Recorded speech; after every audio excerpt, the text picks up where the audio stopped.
समिती सांगवी तालुका फलटण यांच्या वतीनं या ठिकाणी दत्त मंदिरामध्ये दत्त जयंती हा उत्साह अतिशय थाटामाटानं साजरा केला गेला आणि त्यामध्ये सकाळपासून या ठिकाणी रक्तदान शिबिर आयोजित केलेलं होतं आणि ह्या रक्तदानामध्ये 100 या पुढे या ठिकाणी लोकांनी रक्तदान केलं आणि म्हणून या उत्सवानिमित्त त्यांचे आम्ही सर्व कमिटीमार्फत आभार मानत आहोत.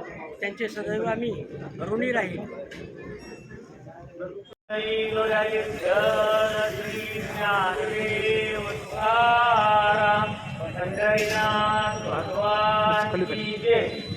ज्ञानेश्वर महाराज की जय. जगद्गुरु तुकाराम महाराज की जय. हर हर महादेव शंभो. अवधूत चिंतन श्री गुरुदेव दत्त दत्त दत्त. मार्गशीर्ष शुद्ध पौर्णिमा अर्थात श्री दत्तात्रेय जयंतीच्या निमित्ताने सालाबादप्रमाणे याही वर्षी नीरा नदीच्या पवित्र काठावर आपल्या सगळ्यांच्या भक्त सज्जनाच्या सहवासामध्ये या ठिकाणी आनंदाने मोठ्या समाधानाने दत्त जयंती साजरी होत आहे आणि त्यानिमित्ताने तुमच्या सर्वांच्या कृपा आशीर्वादाने या ठिकाणी प्रवचन सेवेचा लाभ माझ्यासारख्या प्रामाणाला मिळतो हे माझं मी परम भाग्य मानतो. कारण की कुळी कन्या पुत्र होते जे सात्विक कायाचा हरिक वाटी देवा.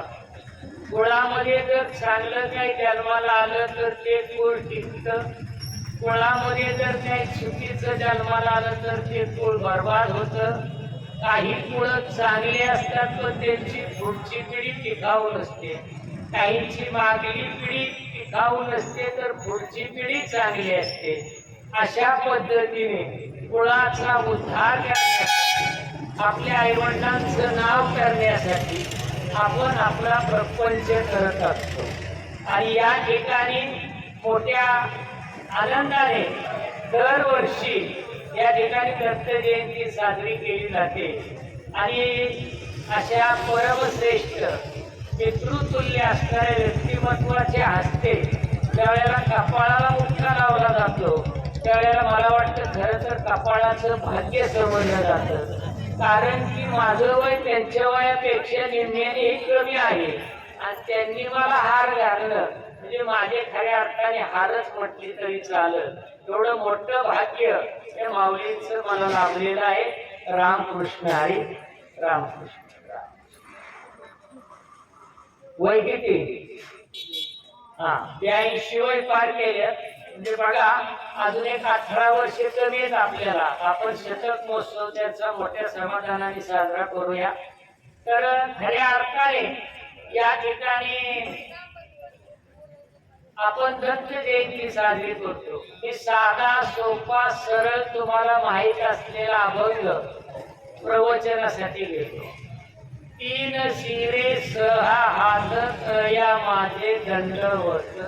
काके झोळी पुढे स्वान नित्य जानवीचे स्नान. माता शोभे जटा वार अंगी विभूती सुंदर. शंख चक्र गदा हाती पायी खडा वागर धरते.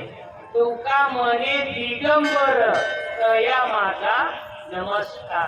माझा नमस्कार कोणाला आहे? तुकाराम महाराज म्हणतात दिगंबराला माझा नमस्कार आहे. मी म्हणतो माझा नमस्कार कोणाला आहे? या धर्म मंडपामध्ये बसलेल्या तुमच्या संत सज्जनाच्या चरणावर माझा नमस्कार आहे. एक वेळ माझा नमस्कार दत्ताला नाही केला तरी चालेल.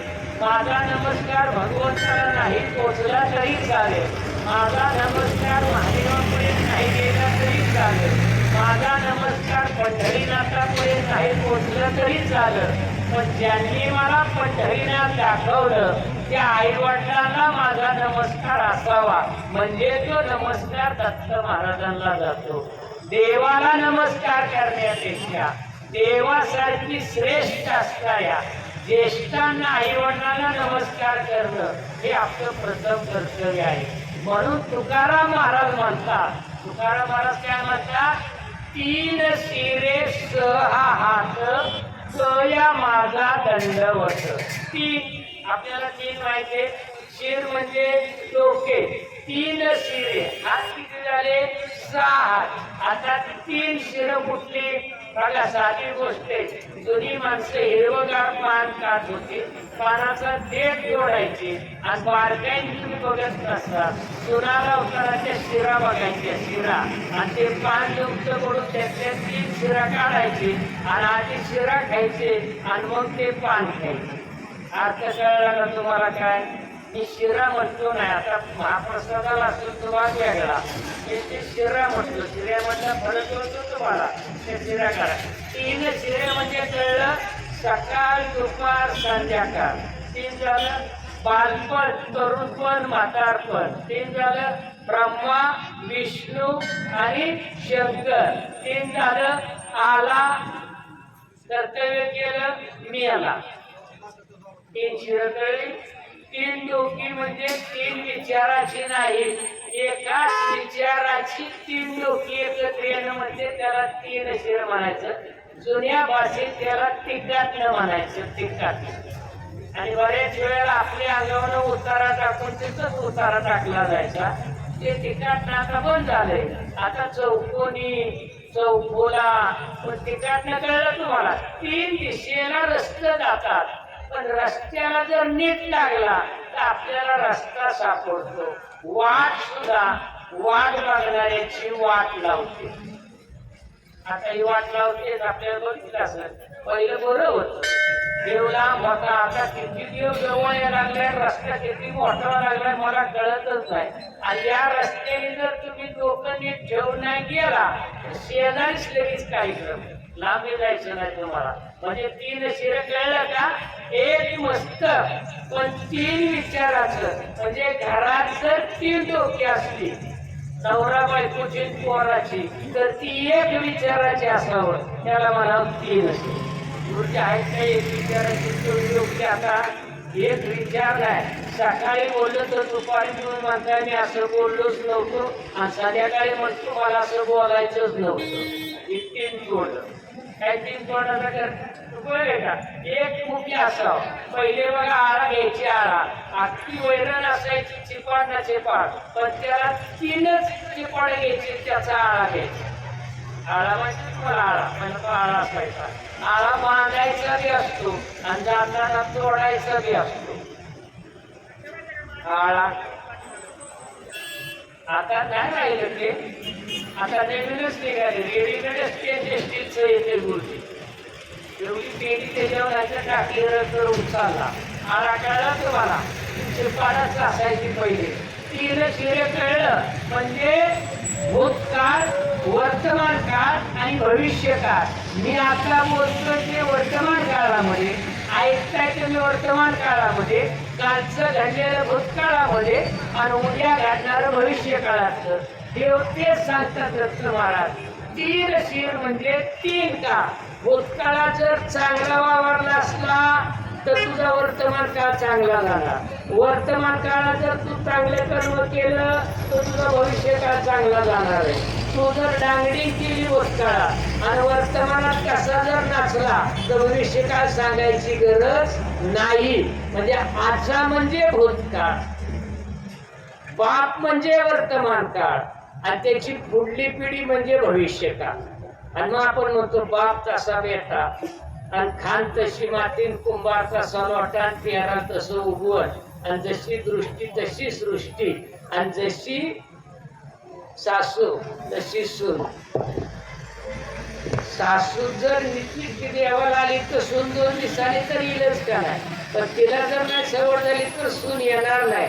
3 शिरे कळली तुम्हाला, 3 डोकी कळली, 3 शिरे 6 हात.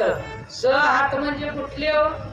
जे हात दुसऱ्याच्या मदतीला जातात, अडचणीमध्ये हात देतात, अडचणीत आणत नाहीत, आधार देतात, त्याला साहत म्हणायचं. सहाय्य करणारे ते साहत. आपले सहाय्य करतात का सांगा? यातला टिकाव तर पान नीट राहिना. आपल्या हातानेच मामा, बरोबर, आपल्या हाताने. या हाताने दान नाही करता आलं तरी दत्त महाराज म्हणतात करू नका, पण या हाताने कोणाचं वाईट करू नका. सहा हात कळले तुम्हाला? तुमच्या सहा हातामध्ये काय असावं? माता भगिनीच्या सहा हातामध्ये पहिला हात तुमचा भगवंतासाठी देणारा असावा. आपल्या दारात जर कोण आलं ना तर एका हाताने देऊ नका. आमच्या यासारख्या वडिलांनी शिकवले, दोन हाताने वंजळभर, वंजळभर दे म्हणजे तुला शेरभर मिळत. आपली वंजळच गळती असते की हातानच किती घेऊ, नको घेऊ, किती घेऊ, मुठभर घ्यायचं, पसरायचं, ते त्याला द्यायचं. त्याला कळत नाही का? काय काय तर काही सुटभर धान्य घेतात वंजळभर आणि सुटभर पसरतात, त्याला वाटा म्हणून दिलं. आणि त्याला कळतंय ना सुपाचा आकार केवढा, तुझ्या वंजळीचा आकार केवढा, दिलतोय केवढा. तुम्हाला कळलं? सहात म्हणजे काय? मुलांना चांगले संस्कार द्या, आई वडिलांची सेवा करा, प्राणी मात्रावर दया करा, दारात त्याला उपाशी ठेवू नका. आणि पाचवं सगळ्यात महत्वाचं, जन्म दिले त्याचं रक्षण करा. आणि सहावं काहीच करू नका. ही 5 कर्म चांगली करा, देव तुम्हाला भेटणार. याला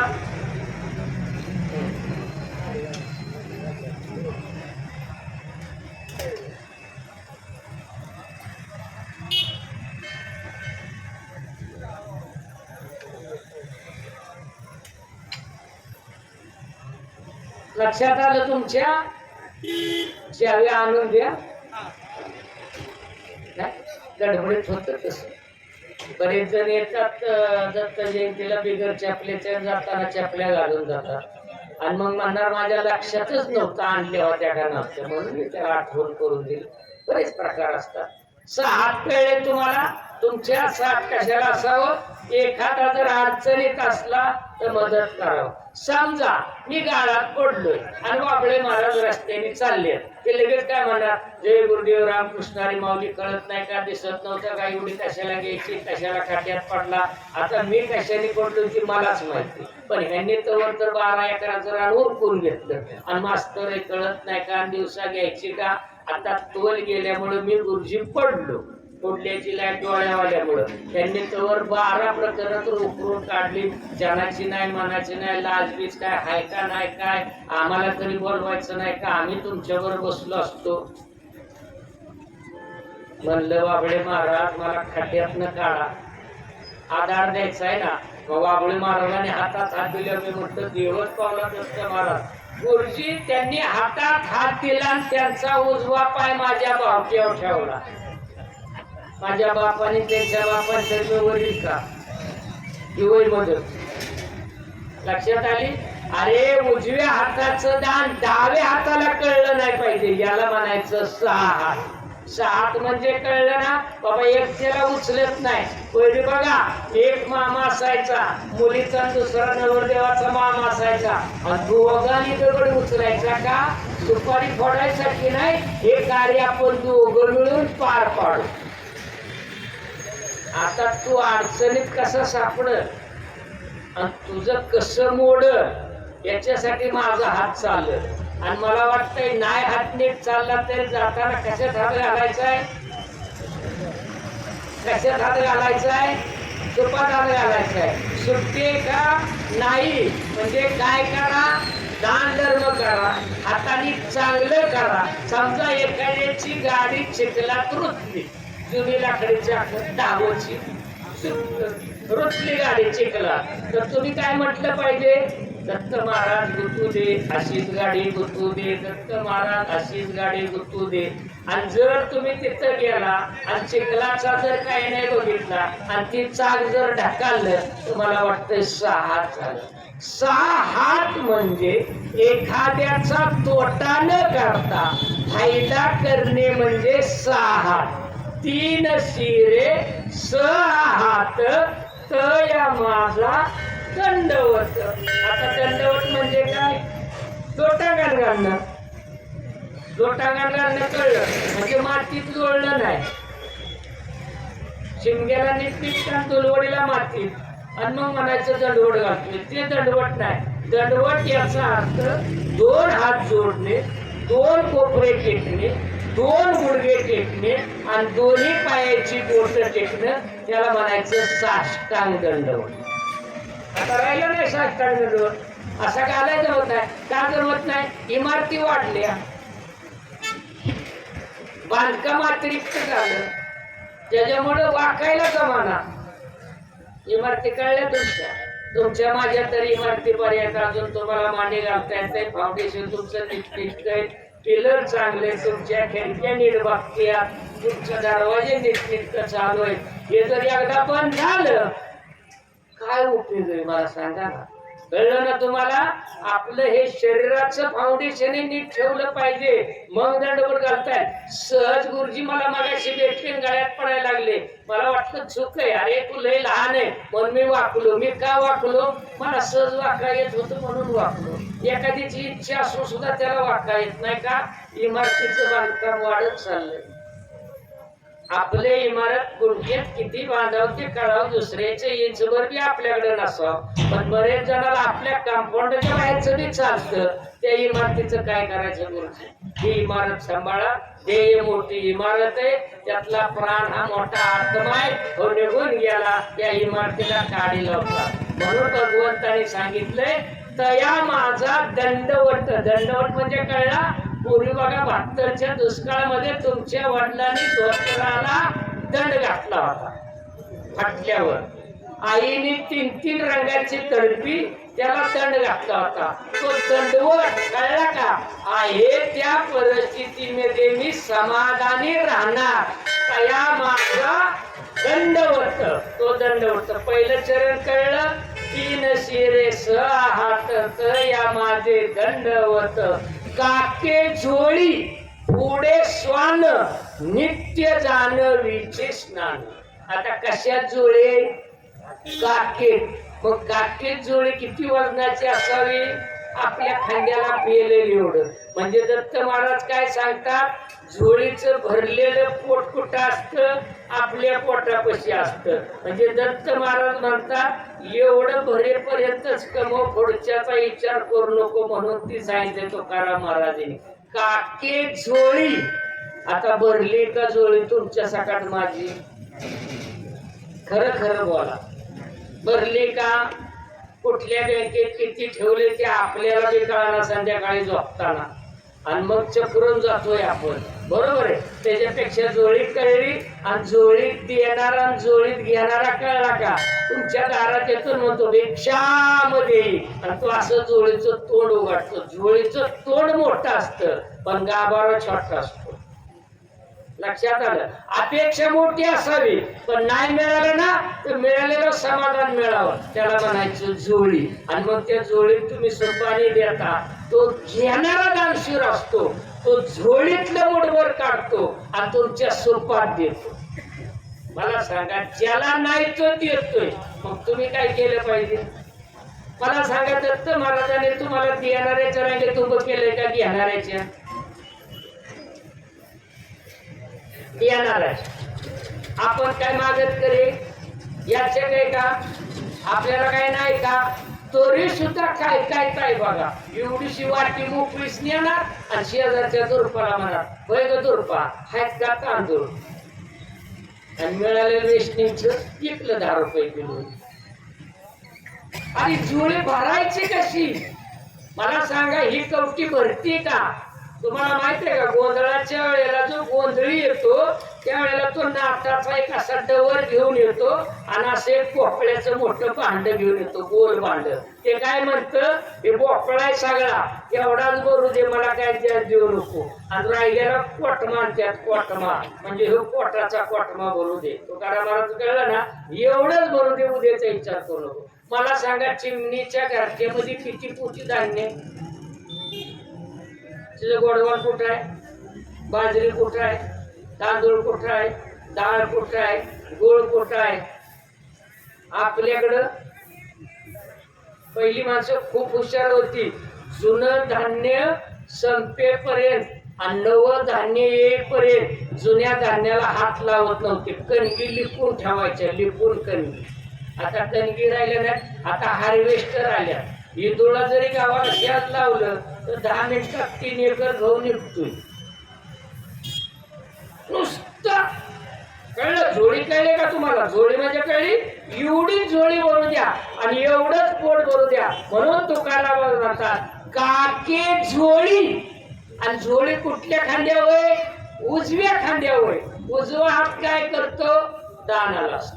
समर्पयामि आचमन स्वाहा. आज बोटाने कळलं तुम्हाला? ते उजव्या खांद्याला झोळी असते. आणि मला वाटतंय नाही झोळी तुम्ही अडकावली, राजातला राजा असू द्या, पण जर तो चुकून अर्ध्या वयात गेला बेल लागण्याचा तर त्याला कशात नेत्यात? कशात नेत्यात? सुट्टी एका जोडीला नगरी पहिली यायची. लहान बाळ रडायला लागले की 2 ऊस उभं करायचे, तडपा बांधायची, त्या जोडीत कोणाला टाकायची? पोराला टाकायची. पाठीत कोणाला ठेवायचं? पोराला टाकायचं. वडील रस्त्याच्या कडेला दगडी फोडायची. त्यांची बाळ कशात असायची? झोळीत. आणि जी झोळीत जगली ना तीच खरी जगली. झोळी कळली तुम्हाला? ती खूप चांगली असायची. आणि ती रडत रडत आई झोका द्यायची, दगडी फोडायची, खुरपायची, हळूच यायची, स्तनपान करायची आणि पुन्हा ते पोरग रडत त्या झोळीत लहानाचं मोठं व्हायचं. झोळी कळली तुम्हाला? ते झोळी पुरतं कामवा, पोटा पुरतं कामवा, पुढल्या पिढीचा विचार करू नका. मी तर म्हणतो असं कामवा की कमावलेलं पोरांनी गमवू नये इथपर्यंत कामवा. संपत्तीपेक्षा संतती चांगली कशी होईल ती सांगा. म्हणून दुसऱ्याच्या चरणात तुकाराम महाराज सांगितलं. कळलं का तुम्हाला? काय? काके झोळी पुढे स्वान. स्वान म्हणजे काय? स्वान शब्दाचा अर्थ पुत्र. स्वान म्हणजे काय? पुत्र. आता किती दत्त महाराजांच्या पुढे पुत्रे? 4. 4 म्हणजे कळलं का तुम्हाला? उगवती, मावळती, उत्तर, दक्षिण, पूर्व, पश्चिम, दक्षिण, उत्तर. 4 म्हणजे कळलं? ऋग्वेद, यजुर्वेद, अथर्ववेद, सामवेद. वेदाचं प्रतीक म्हणून दत्त महाराजांच्या पुढे ती 4 पुत्रे. आणि आपण त्या पुत्र्याला इबीत लावणार, गुलाल लावणार, बुक्का लावणार, पाळवाचं पुत्र असलं तर भंडारा लावणार. आणि शेजारच्या पुत्र्याने टोपल्यात जर तोंड घातलं तर दगडाने हाणणार. म्हणजे दगडाचं पुत्र चालतंय पण जिवंत पुत्र चालत नाही. मोरगावला जाणार दगडाच्या उंदराच्या कानात सांगणार माझं चांगलं कर, आणि घरात उंदीर निघला तर मांजर सोडून मारणार. चित्त गायला अभिषेक घालणार दुधाने चोळून चोळून अशी कधी दगडाचीच आहे ना. आणि शेजारच्या गायने तुमच्या दानामध्ये तोंड घालावं. जाळ झाला का ताडी सांभाळ येत नाही तर सांभाळत कशाला दुसऱ्याच्या जीवावर. मला वाटतं एक वेळ दगडाकडे कमी लक्ष द्या पण माणसाकडे लक्ष द्या, प्राण्याकडे लक्ष द्या. आज ही गाडगे बाबांनी तुम्हाला सांगितलं भुकेलेला अन्न द्या, उघड्याला वस्त्र द्या, ताणलेला पाणी द्या, आणि जे शिकत नसेल त्यांना शिकवा. ही गाडगे बाबांनी शिकवत दिली. उभ्या आयुष्यात गाडगे बाबा पंढरपुरात राहिले पण पांडुरंगाच्या पाया पडले नाही आणि स्वतःच्या कुणालाही पाया पडून दिले नाही. आणि त्यांची इस्टेट काय हो? एक फुटकं मटकं आणि दुसरे आता खराटा आणि अंगावर चिंध्या. गोपाला गोपाला देवकी नंदन गोपाला. 20 डिसेंबरला त्यांची पुण्यतिथी असते. मला वाटते हे खरे संत, हे खरे मंत. कळलं तुम्हाला? स्वान म्हणजे दारात जर पुत्र कुणाचं का असाना चावक जरी असलं तर फार फार तर त्याला एक तुकडा टाका हाड म्हणा ते निघून जात. आणि आपली जर किंमत करायची असली आणि आपली जर माणुसकी करायची असली आणि रस्त्याने जाताना जर तुम्हाला पुत्र नाही भोगलं तुम्ही समजायचं आपण माणसात नाही. काय म्हटलं कळलं तुम्हाला? तुमच्या दारात जर पुत्रच उभं राहत नसलं तर समजायचं 0 किंमत आहे. आणि काय कायच्या दारात कुत्री सुद्धा उभी राहत नाही. ते म्हणा कुत्र्याच्या दारात का उभं राहायचं? लक्षात आलं? असं जे माऊली 70 लाखाची गाडी एक जणांनी घेतली. आता 70 लाखाची गाडी घेतल्यानंतर ती माझ्याकडे आला. मला कोकेसर पोचायचा तर आपण एवढं मोठं वाट पोचत नाही, आपल्या ऐकतच नाही. खिशात 70 रुपये 70 लाखाची गाडी तुझी पोजायला मी कशाला दुसरा कसाच करते एखादा मोठा मग त्यांनी तेवढाच मोठा 70 लाखाचा माणूस ती गाडी पोजायला बोलवला गाडी बिडी पुजली गुरुजींना ज्येष्ठ म्हणून बोलावलं गुरुजींनी गाडी बिडी पुजली नारळ फोडला भेटला नारळ नाश्ता निघला आता शब्द बरोबर आला नाश्ता निघल्यावर पावला आणि चांगला निघल्यावर घराकडं आणि पावल्याला नारळ तरी नाही देवाकडं धंदा आणि मग गाडी बिडी पुजली मला म्हणजे कुकडी सर कशी काय गाडी मला हात लावायला सुद्धा भीती वाटते 70 लाखाच्या गाडीला हात आपण कसा लावावा आपलं 70 किलो वजन सुद्धा नाही आता वजन केलं तर 53च्या पुढे जाणार नाही माझं आणि 70 लाखाच्या गाडीला हात कसा लावा म्हणून मी हात लावला नाही मी स्वानाचं सांगतोय स्वानाचं स्वान लक्षात घ्या तुम्ही आणि मग ते मालकाने काय केलं म्हणलं नुसती 70 लाखाची गाडी नाही 70,000चं इंग्लंडवर आणलेलं बिगर शब्दाचं पुत्र आहे चला बघाय खायला म्हणलं गाडीचं दाखवतं इथपर्यंत ठीक होतं आता पुत्र बी दाखवायला लागलं म्हणजे डोक्यावर ती पडलंय का आपण पडलंय मला कळाना पण मोठ्या घरचं असल्यावर ऐकता लागतं गुरुजी बारक्याला समजून सांगता येतं मोठ्याला कोणी सांगावं पण आम्ही 4-5 जण पुत्र बघायला गेलो कुत्र्याने बघितल्या भोकाय सुरुवात केली नशीब साखळी होती म्हणून आम्ही वाचलो आम्ही 2-3 मागे सरलो मालक म्हणतोय चावणार नाही का मोकळं असल्यावर चावतं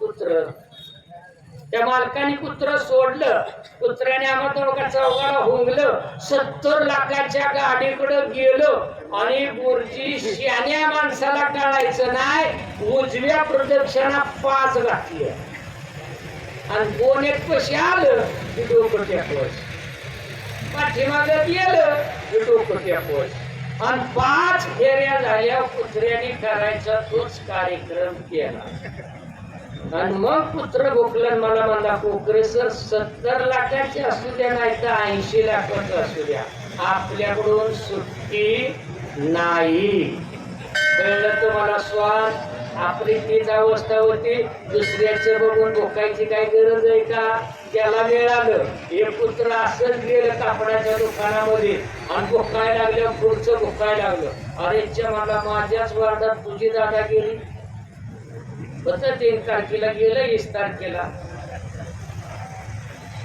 इतर त्याला अवस्था काय आहे ते भोकायला लागलं ते पुढचं भोकाय लागल्यावर त्यांनी त्याच्या पांजा मारला त्यांनी त्याच्या पांजा मारला ह्याच्या तोंडातलं रक्त आलं पुढल्याच्या तोंडातलं रक्त आलं आणि मग ह्याच्या तोंडातलं रक्त पुसत कसं म्हटला भागावली का नाही ते आरशात कोण होत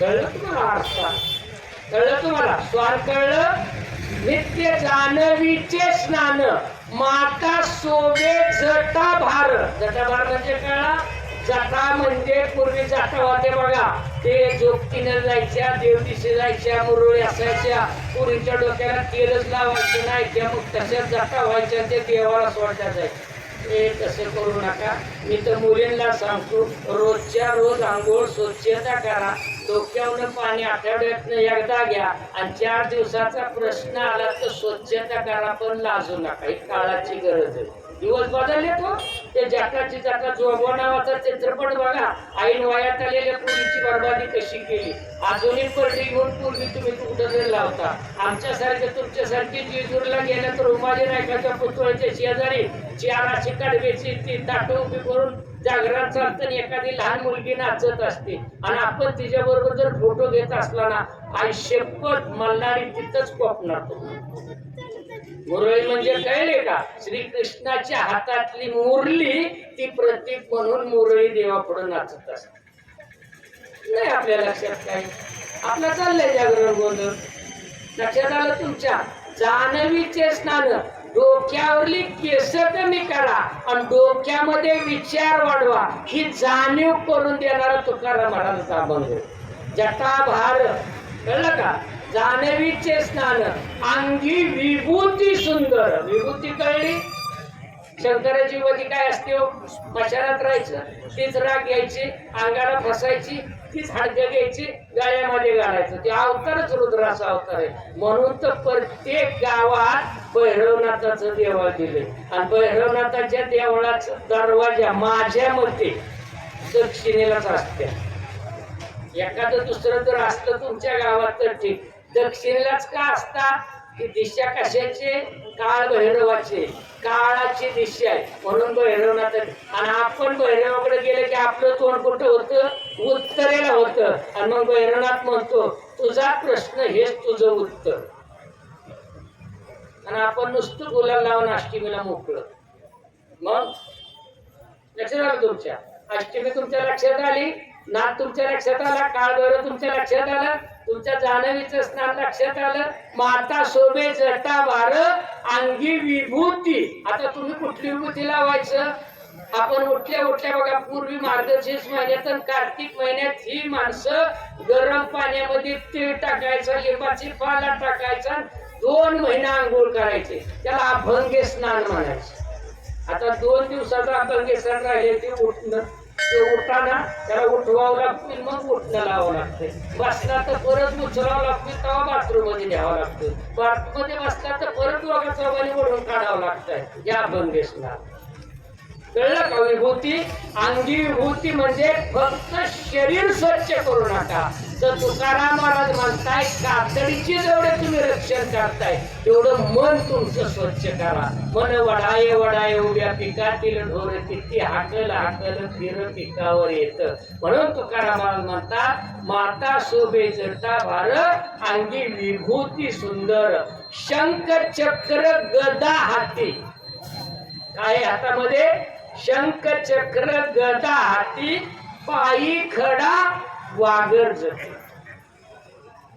तिसरं चरण आहे. शंख म्हणजे कळला, शेजारीचं चांगलं झालं की आपल्याला सांगावं लागत नाही, आपण लगेच शंख करतो.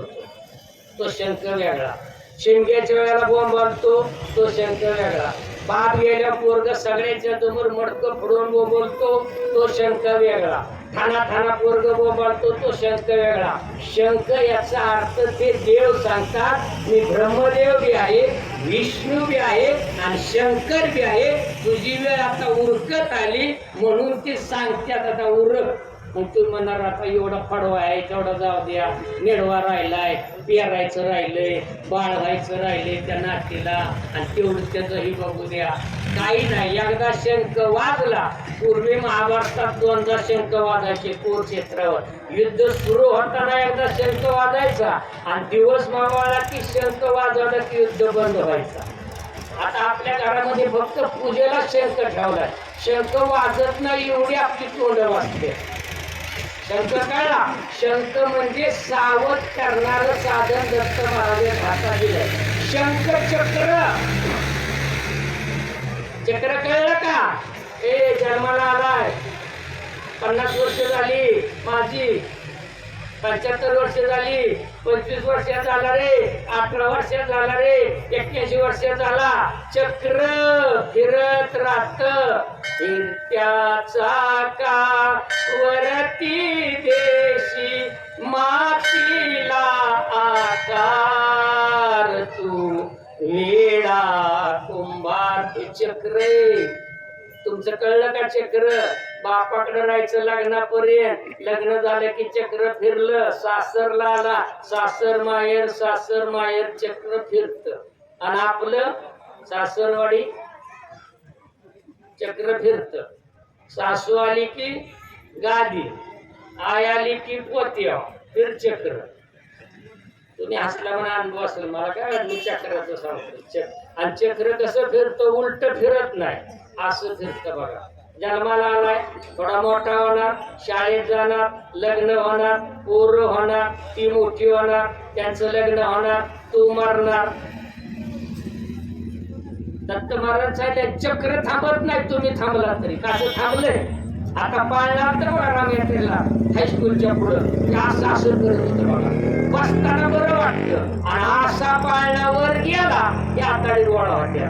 वर गेलं की फटकन वाटत नाही, डोळं टाकायचं. परत खाली आले की आताडी वळत. अरे बसाय सांगितलंय, खाळणा ना पाळणा पण ती लय माझ्या एका काळात दोघं तिघं तर गुरुजी अटॅकने गेली पाळण्यात दुसरी बसली तरी ते उठाना मालक म्हणला असू द्या 3 वेळा घर मारू आता पहिल्या फेऱ्यातच गेला जन्म मरणाचा फेरा कळलं तुम्हाला चक्र शंख चक्र गदा गदा कशासाठी मारायसाठी नाही डोकी फोडायसाठी नाही सत्ता गाजवण्यासाठी नाही गदा भगवंताने हातासाठी हे घेतलंय अधर्म झाला अन्याय वाढला अत्याचार झाला तर तिथं गदा मारायची अरे नुसती शेपटी उचलली नाही भीमाला शेपटी गर्वाचं घर खाली भीमाचं तुम्हाला लक्षात आलं असेल हनुमंताच्या हातातली गदा बघितली असेल गदा याचा अर्थ कळला की हे देवा हे दत्त महाराजा मी असं वागेल की माझ्या संसारात कधीच गदा येणार नाही गद्दारी वेळी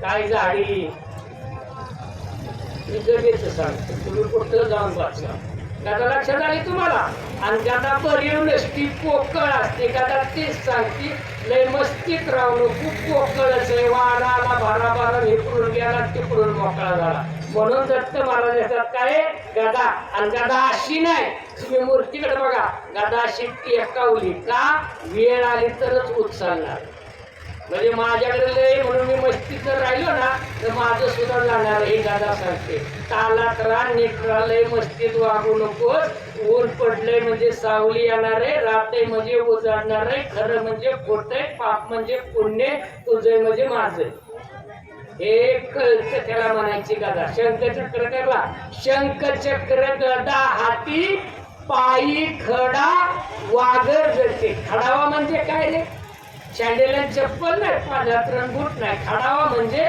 लाकडाच्या आणि फक्त त्याला अंगठाचा असतो बंद नसतो तुम्ही बघितलं ज्ञानेश्वर महाराजांच्या पादुका तुकाराम महाराजांच्या पादुका समर्थ रामदासांच्या पादुका त्याला बघितल्या असतात त्या खडावा अशा लाकडाच्या असतात आणि त्याला फक्त अंगठा असतो तो घ्यायचा असं करायचं कळलं का दत्त महाराज सांगतात तू बाबा नेहमी झुकत राहा आणि पायी ज्या खडावा आहेत ना तिथपर्यंत बघायला शिक आपण देव बघतो कसा आणि देवाचं मंदिराचा दरवाजा छोटा का ठेवलाय माहित आहे का तुमची 6 फूट उंची दरवाजा 4.5 फुटाचं गावड्याला डोकं नव्हतं का सगळ्यात जास्त गावड्याला डोकं होतं हे कुठं झुकणार नाही निधन देवाच्या पुढे गेल्यावर तरी वाकावं आणि वाकल्या वाकल्या पहिल्यांदा काय दिसतं देवाचं पाय दिसतात आणि गाभाऱ्यात गेल्यावर सरळ सरळ होता काय होतं पायापासून देव दिसतो म्हणून तर देवाने सांगितलंय फक्त कामापुरता माणूस बघू नको कधी ना कधी उपयोग घ्यायचा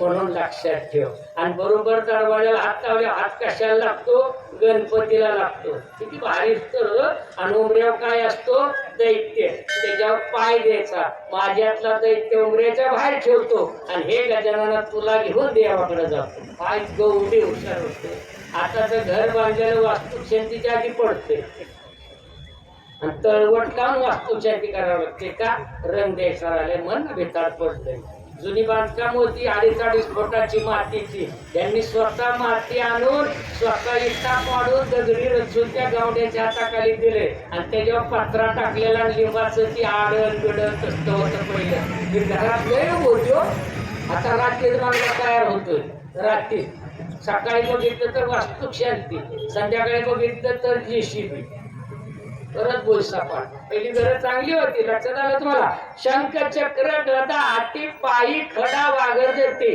खडावा म्हणजे कळलं का तुमच्या पायाला टोचलंच पाहिजे आणि ज्याला 100 वर्ष जगायचंय गोळीपासून दूर राहायचंय त्यांनी मार्गशीर्ष कार्तिक पौष आणि माय या 4 महिन्यात सकाळी 1 तास अनवाणी चालायचं त्या म्हणजे खडावा खड टोचलं पाहिजे आता खडच झाल्या दोन खड वाढले खड तुम्हाला टोचतात का अरे रानातल्या शेतकऱ्यांनी दिवसभर जर काम केलं तिथं जर जेवला ना तर त्या दगडात ढेकळात घोरत पडतं त्याला टोचत नाही मला गादीव सुद्धा टोचत खडावा कळल्या एक तासभर अनवाणी चाला तुम्ही चाला डोळ्याला आजार होणार नाही सुई द्वारा ववा येईल अनवाणी चालल्या सकाळचं आणि या दिवसात जर दवबिंदू जर चालला ना तुम्ही तर अजून चांगलं होणार आता तुमचं चालणं बंद झालंय आता घरात रस्ते निघले नुसतं बरायचा रस्ता असा बिगर पायंडेलची सायकल आहे गुरुजी ब्रेक नाही चाक नाही हालायचंच नाही यंत्र हालतोय तू हालायचं आणि बाहेर पडा थोडं इकडं तिकडं बघा याला त्याला मदत करा याला त्याला अडचणीत आणू नका काही खडा वादळ जती तुका म्हणे दिगंबर तया माझा नमस्कार आता दत्ताच्या हातात एक त्रिशूळ आहे त्रिशूळाचं टोकं कुठे आहेत माहितीये का वर आहे आणि देवीच्या हातात त्रिशूळाचं टोक कसं आहे असं आहे रूप बघितलं की उग्र रूप आहे आणि दत्ताच्या हातात त्रिशूळ शांत वर असं कळलं का ते काय सांगतंय किती कमव किती कमव किती कमव तुला वर जायचंय कामावलेलं इथंच राहायचंय त्याला म्हणायचं त्रिशूळ आपण नुसतं त्या तीन ठाण्या बघतो कळलं हे तीन कळलं का तुम्हाला तुझ्या पोटापुरतं तुझ्या कुटुंबापुरतं आणि जमलं तर शेजाऱ्याला दे त्याला म्हणायचं त्रिशूळ कळलं त्रिशूळ दुसरं हातात काय आहे दत्त महाराजांच्या कमंडलू कमंडलू म्हणजे काय हो पाणी जीवन त्या कमंडलातलं पाणी घ्यायचं हातावर पहिलं ऋषी जर हातावर पाणी घेतले भरगव ऋषी होते आणि ते समुद्राला म्हटले जर तू लय खवाळला ना तर एका घोटात मी तुम्हाला संपीन आधीच तर ऋषीने सांगितलं एवढी ताकद त्या कमंडलामध्ये होते दुसरं काय दत्त महाराजांच्या हातामध्ये जपमाळ आहे जपमाळ माहिती आहे तुम्हाला किती मणीची असते 108 मणी हात 100 म्हणजे 100 वर्ष जग आणि 8 मणीवरलं सांगतात सतत आठवण ठेव तुला 100 वर्ष जगायचे झाले 108 मणी मला काय सांगतात दुसरी मला माहित नाही आता तुमचं मणी किती झाल्या माझं झाल्या 54 तुमचं 58 माझ्या आईचं झाल्यात 84 गुरुजींचं झाल्यात 85 मणी 15 मणी त्यांचं माळ पूर्ण करावायचं काय कायची माळ 17-18 मण्यालाच गचाकते दत्त महाराज सांगतात माळव ध्यान ठेव आणि आपलं नुसतं मण्यावर घेऊन अडकाव निवदाची माळ काढा आणि चुकलं तर देव कोपण माणसं कापल्या चिठ्या बांधते ते निवदाला अरे पोळ्याला आहे का तसं काय हे त्या देवाचा तिथल्या देवा बघा ना आणि तिथं गुरुजी लय काय काय असं 8 दिवस असतात ना काय काय जागरण धराव काय काय महिनाभर त्याच्याच घरी त्याच्या काळजीच करून बाबा तुझं पार पडतो झाली वेळ आबा वेळ झाली का